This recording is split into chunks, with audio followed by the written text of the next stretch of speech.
First of all, Muslims say, "All honor and praises be to Yahweh." Double honors unto the apostles of Great Millstone, and shalom to all the sincere Akim out there, teaching out there on the highways and byways in truth and sincerity. And what we gonna do is quickly speak on the feast of the occasion, man, which is a time period in our history, man. You know, when the temple was dedicated, man. You know, during the time period of the Maccabees, you know. So, do you want to first get the scripture in Job 8:8? No, I mean, first, I'll just like to say that, you know, it's coming up sometime. Just when you keep posted on Apostle Tahar's channel, he'll tell you when it is. You know, what is the 666 mark, you know. Okay, yeah, This is Job chapter 8 verse 8. For inquire, I pray thee, of the former age, and prepare thyself to the search of their fathers. And that point simply applies unto the point of what, man? Going into that history, man. Because we are part of the 12 tribes of Israel, and a good portion of our history is found in here, man. So it's important to what? Search and read, and to get the understanding of certain events that took place in history. This being a key part of our history, man. You know? Is anyone... Right there. Yeah, go on. Yeah. Read this is Isaiah 34 and 16. Seek ye out of the book of the Lord and read. Go on, speak on it. Yeah, man. Let me finish it off. No one of these shall fail, none shall want her mate. From my mouth I have commanded, and his spirit I have gathered them. But yeah, man, that it says, seek ye out of the book of the Lord and read. So, you know, all that brothers bring out the precept in Job. All these, our history, our culture, our heritage. You know, that's all found in the Lord has preserved it in His Word, man, in these scriptures. And you know, by going in, it says the scriptures say, "Blessed is he that readeth." You know, and as you go into these scriptures and actually, you know, find out, because we lost our heritage. Okay, we lost. You know, Israel did not know. You know, we didn't know that we were Israel until the Lord opened up unto certain men, and you know, our elders and apostles broke it down to us and brought us back to the remembrance of our culture and our heritage, man. And you know, the feast dedication, you know, is part of our culture, as is the other high holy days. And you know, it's an important part of our culture, and it's that's why we're bringing this out, you know, to hopefully edify, you know, brothers out there and just speak on it, man. That's right. I'll give you that precept. This is Joshua chapter 1 verse 9 or verse 8. It says, "This book of the law shall not depart out of thy mouth, but it shall meditate therein day and night, that thou mayest observe to do according to all that is written therein. For then thou shalt make thy way prosperous, and when thou shalt have good success." So yeah, you know, that again, it applies to the point. You know, this book, see this scripture, man, is for the 12 tribes of Israel, man. You know, because the scripture clearly says what in Psalms, that He gives his word, being the scriptures, unto the 12 tribes of Israel, man. You know, so with that, do you want to get John chapter 10 and 22, Baba Kushar? This is John chapter 10 verse 22. And it was at Jerusalem, the feast of the dedication, and it was winter. Now, see, that there is a point that a person might just think ain't important. But that point there proves that the Apocrypha is part of the scriptures, man. Because you can't explain what that feast is if you don't believe the Apocrypha is a part of the scriptures, man. You know? So now what we gonna do is now explain that whole feast and things that took place prior to that feast, you know. Can I quickly say something? Sure. Amen. The Lord said, "Lo, I come in the volume of the book." I've got that. That's great. This is Psalms 40 and 7 says, "Then said I, lo, I come in the volume of the book, it is written of me. I don't know if you know, this is actually in the Psalms, there's the Old Testament, you know, there's been a lot recently about how Sean mentioned, being mentioned in the Old Testament. There's another example here. I mean, so if it's saying in the volume of the book, meaning the whole book, meaning that the Apocrypha is part of that whole book, because he was observing that in John 10:22. You going to say anything? Yeah, no, just, that's on the money, man. You know, just to land back, just really and truly, man. The Lord talks about in the book of Revelation about not taking away the words from the book, man. You know, and really and truly, ultimately, that's what the so-called white man wants to do. He wants to butcher the scriptures and keep the truth hidden from us, man. Especially the story of Judas Maccabees, man. Yeah, man. Because really and truly, that is a story right there that will really get up on a vibrational scale, spiritual scale for Israel. It really amps us up, man. So to hide such a story like that from the 12 tribes of the nation of Israel in today's age is quite beneficial for the so-called white man, because he doesn't want a story like that to be riling Jake up, man. Alright, as if we're not riled up already with all the stuff that's going on, man, with all the oppression. You know, Jake's getting gunned down in the streets. You know, at the end of the day, we're an oppressed people as it is. But to have a story like, or someone to look up to like Judas Maccabeus in such a valiant way in how he actually didn't actually, I mean, from his father Mattathias on down, and his other brothers, that he stood up to tyranny, man, in the face of all adversity. And then the scriptures speak about the so-called white man coming down on us, having great wrath, because he knows that he has a short time. And this is the time that we're living in now. You see Donald Trump's in power. You know, these things are happening again, man. The abomination of desolation, has happened countless of times in the past already, man. And there's nothing new under the sun. So as it's about to happen again, where the sword that's being sharpened, Esau's blessing, and he's about to come down on the saints, man. You know, it's gonna happen again. So these words, man, they're here to arm us, man. That's why it says put on the whole armor of the Most High, which are these scriptures. You know. Just on the point you were just saying, you kind of quoted it, but I just thought I'd bring it out. This is Ecclesiastes 1:9. The thing that have been is that which shall be, and that which is done is that which shall be done, and there is no new thing under the sun. Is there anything whereof it may be said, see, this is new? It have been already of old time, which was before us. Yeah, that's right, man. And what did you see Donald Trump when he had his opening speech just after being elected the 45th president of the United States of America, man? He said that he wants all one united people. And the thing is, that was happening when you go back to Genesis 11, that was happening back then. And when you go back into the book of First Maccabees, which is what they tried to hide from us, it was happening here as well. And it's in the book of First Maccabees. Exactly. You know, and if I can bring it out, Cool. it's First Maccabees 1:41. It says, moreover, King Antiochus wrote to his whole kingdom that all should be one people. All right, and then what you see on the, I believe it's on the back of the dollar bill. Out of many one, man. And that's what they're trying to establish right now, man. And that's why they want that one world government. They want a new world order, so to speak. And they want to eliminate 7 billion people off the planet. And none of you Jakes are included in that number, man. They want less than 500 million left. Check out the Google, Georgia Guidestones, man. You can Google that and you can find that, you know. That's right. You know, that's the craft. That's the devices of the crafty, man. That's the enterprise that the so-called white man is setting up. And you, Jake, you ain't including you Negroes, Latinos, and Native Americans, so-called.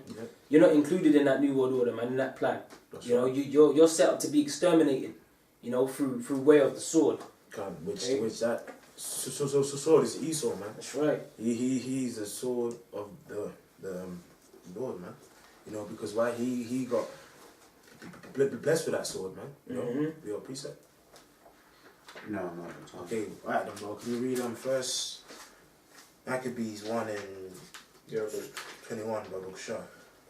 Alright, this is first. Well, actually, can you start in verse? Read verse 9 to 10 quickly, and then go to 1 and 21. This is the first book of the Maccabees. I'll start from 9th chapter, 9th verse, sorry, okay. And after his death, they all put crowns upon themselves. So did their sons after them many years, and evils were multiplied in the earth. You know, which is what? Antiochus is, Alexander's 4 generals, man. You know, but go ahead. And there came out of them a wicked. Can I just say something on that? Go ahead. When Alexander was, you know, basically set up by given the power from the Lord to take, you know, rulership, that's really when the Edomites, man, when they started to come back into that, you know, power state. Yeah. You know, and through there, you know, they had the Greco-Roman Empire, and you know, the pagan Roman Empire, and the 4 generals. They basically separated out into 4 different land masses of the time, which is, you know, kind of referred to as Icomany. No. They inhabited. They inhabited Earth, right? And so, you know, Ptolemy went down to Egypt and so on. So all the main kingdoms of the ancient kingdoms, Egypt, Babylon, and so on and so forth, that were all controlled by Edomites. Yeah. So that's when the Edomites really came into their rulership. Yeah. Go ahead. And there came out of them a wicked root, which, go ahead. Antiochus, surnamed Epiphanes. And see that guy, man. If you go into the scriptures and the stories, he was a devil, man. Like he played a part in some heavy persecution against, you know, our people, man. You know. Go ahead. Son of Antiochus the king, who had been an hostage at Rome.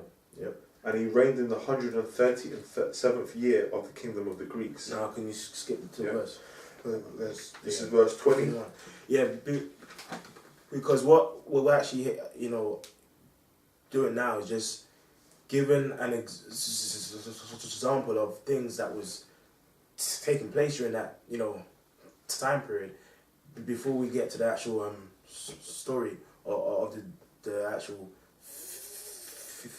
feast itself, you know. Go ahead. We'll start from the 20th verse, yeah. Go on. And after that, Antiochus has smitten, this is the 20th verse, and after that, Antiochus has smitten Egypt.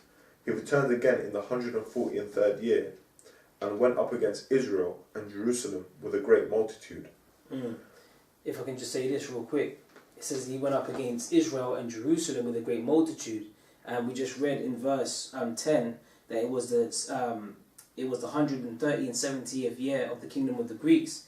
And if you know about this time period, like what the brother was saying, this is like basically the Hellenistic period, where the Jews were basically taking on the custom of the Greeks. Because what Antiochus was doing was he was forcing his ways on the children of Israel, man. And they were following after their Greek fashions, and it's going to go into that. But, you know, just wanted to get out that it was the Hellenization period, you know? Hellenistic period. That's right. Go on. And entered proudly into the sanctuary, and took away the golden altar, and the candlestick of light, and all the vessels thereof. So what? Antiochus played a part in, you know, going into our temple, man, and just doing things that were completely off, man. Go ahead. And the table of the shewbread, and the pouring vessels, and the vials, and the censers of gold, and the veal, and the crowns, and the golden ornaments that were before the temple, all which he pulled off. Go on, keep going. He took also the silver and the gold, and the precious vessels. Also he took the hidden treasures which he found. And when he had taken all away, he went into his own land, having made a great massacre, and spoken very proudly. Therefore there was a great mourning in Israel, in every place where they were. Which, again, that just shows that was heavy persecution upon our people, man. Heavy persecution. Go ahead. So that the princes and elders mourned, the virgins and young men were made feeble, and the beauty of women was changed. Go ahead. Every bridegroom took up lamentation, and she that sat in the marriage chamber was in heaviness. So again, so that there gives you an example of how heavy the persecution was, to the point that all people who were in Israel, whether younger or old, were just completely low, man, you know, because of the heavy persecution upon our people. Oh, quick precept. Go ahead. This is Isaiah chapter 26 verse 10. Let favour be shown to the wicked, yet would he not learn righteousness. In the land of uprightness will he deal unjustly, and will not behold the majesty of the Lord. And that's to, hey man, basically Antiochus, that's a perfect embodiment of what he was doing, man. You know, in the land of uprightness, he wasn't dealing justly with them, man. Yep. You know, and he was just making a complete mockery of the sanctuary, of the temple. Yep. You know, all these kinds of abominable acts in the sight of the Lord. What he wanted us to do was to go off, man, way off. You know. And this point here is about to explain those points, man. Go ahead. Right, so it's going to jump to the 37th verse, still in the first chapter. Go ahead. Thus they shed innocent blood on every side of the sanctuary and defiled it, insomuch that the inhabitants of Jerusalem fled because of them, whereupon the city was made an habitation of strangers, and became strange to those that were born in her, and her own children left her. I mean it was that bad that it was so bad that Jake fled their own land, man, you know? Go ahead. Her sanctuary was laid waste like a wilderness. Her feasts were turned into mourning. Man. Her Sabbaths into reproach. Her honour into contempt. Keep going, bro. As had been her glory, so was her dishonour increased, and her excellency was turned into mourning. Moreover, King Antiochus wrote to his whole kingdom that all should be one people. That's right. That one world order, man. Which again, as the brother was speaking on, there's no new thing under the sun. It took place back then, and they're trying to set forth that same agenda now. Go ahead. And everyone should leave his laws. So all the heathen agreed according to the commandment of the king. Go on. Yea, many also of the Israelites consented to his religion, and sacrificed unto idols and profaned the Sabbath. Which also applies onto the point as Jake becoming as heathen, man. You know, have you got something to say, bro? Oh no, I'm just looking for a scripture. I can't find it. For the king had sent letters by messengers unto Jerusalem and the cities of Judah, that they should follow the strange laws of the land. Okay. Which is what it is today, the laws of the land. You know, you got this man's Edomite rulership's laws, man, which are completely out of whack. You know, if you go to the biblical law, gay marriage, even that. Everything, man. It's all designed to go against the scriptures and make you go off, and you know, it's just a bunch of bullshit, man. And they just create laws all the time. You know.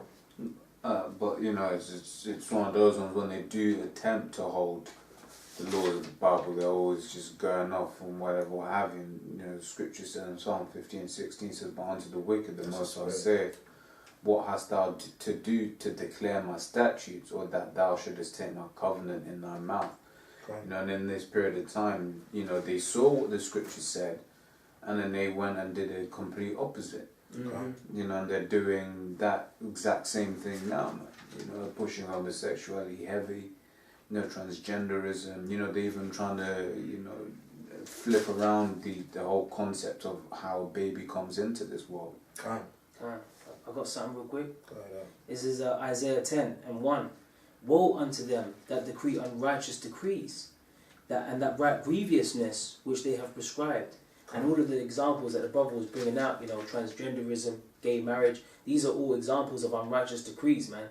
And it was going on back there during the Hellenistic period, man, when King Antiochus was forcing on his religion on our people, man. You know, decreeing that they should sacrifice swine flesh on the altars, so on and so forth, you know, become uncircumcised, which was directly going against the customs of the Hebrew Israelites, man. You know, that the Lord had set up for us to be doing, to be following, man. You know, the law and the commandment is holy and just and good, man. We should be following this, man. We shouldn't be forsaking it. But you had them Uncle Toms back then as well. Uncle Toms. That was, you know, just you know, going for that sucker, man. Yeah, they wanted that. They wanted that lifestyle, just like you had the wicked ass niggas in the wilderness talking about the garlics and the leeks. Yeah. Back in the time when we came out of Egypt, man, we were going in the wilderness and they were complaining to Moses, man. They wanted to slew Moses, you know. And you got them guys keep coming back in the reincarnation, man, complaining about the same things, doing the same shit, fulfilling their lot. You know, and they're back here today, standing in their lot at the end of days, man. You know. Keep going.